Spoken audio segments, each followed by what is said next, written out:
গাইছ মোৰ চেনেলৰ সকলোকে স্বাগতম জনাইছোঁ। ব্লগ আমাৰ আজি গাঁওখন দেখাওঁ।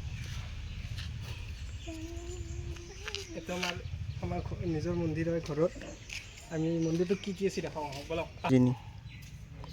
প্ৰথমতে আমাৰ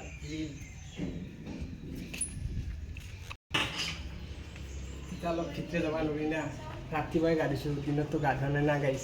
আমাৰ শিৱলিংগ পাৰিছোঁ, তেতিয়া আমাৰ মানে ডাঙৰকৈ শিৱ পূজাত পূজা কৰা যায়। তোমাৰ চাওক গাইছ, আমাৰতো নিজৰ মন্দিৰ আছে অলপ এতিয়া আমাৰ ৰাইজৰ মন্দিৰটো দেখাওক গাইছ। বন্ধ কৰি দিলোঁ এতিয়া এইটো মন্দিৰ দেখালোঁ ৰাইজ। এতিয়া আমাৰ ৰাইজৰ মন্দিৰ বলক এতিয়া গাইছ আমি আমাৰ ৰাইজৰ মন্দিৰটো দেখাওঁ। আমাৰ ৰাইজৰ মন্দিৰটো এবাৰ দেখাই দিয়ক।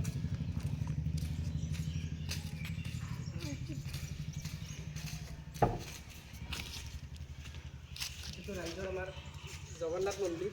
আমাৰ এতিয়া মানে বুদ্ধ পূৰ্ণিমাত মানে হেৰি কৰা হয়। এতিয়া বুদ্ধ পূৰ্ণিমা গ'ল, আমি এইবাৰ কি মাতিছিলোঁ আমি গাইছ ভিতৰত দেখাওঁ কি আছে। আমাৰ প্ৰথম আমাৰতো বম টিলিঙা টং টং টং টং টং টং ফেন আছে।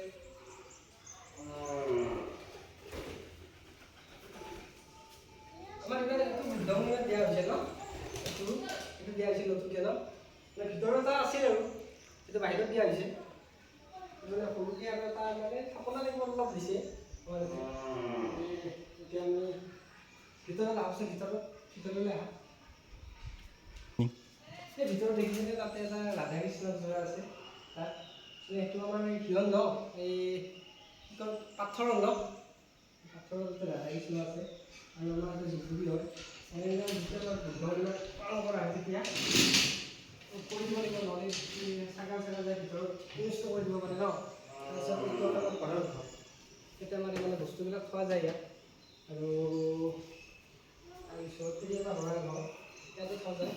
আমাৰ ইয়াতে সকলো ৰাইজে ধৰি মানে আমাৰ মন্দিৰত পূৰা নাম লোৱা যায়। মানে আপোনালোকক দেখাম নেক্সট ভিডিঅ'টোত। আমি কেতিয়াবা আমাৰ উৎসৱ হয় ন, আমাৰ এই ঘৰৰ গাঁৱৰ মানুহ কিছুমান নাম চাম ধৰে, ধৰিলে পালন কৰা ভিডিঅ'টো আমি মানে নামি আহিলোঁ, মানে ইয়াত সেৱা চেৱা কৰি নামিব লাগে না। আৰু এতিয়া আমি সামৰণি মাৰিলোঁ ভিডিঅ'টো লাইক কৰিব, শ্বেয়াৰ কৰা আৰু কমেণ্টত জনাব ভাল লাগিছে নে বেয়া লাগিছে আমাৰ গাঁওখন।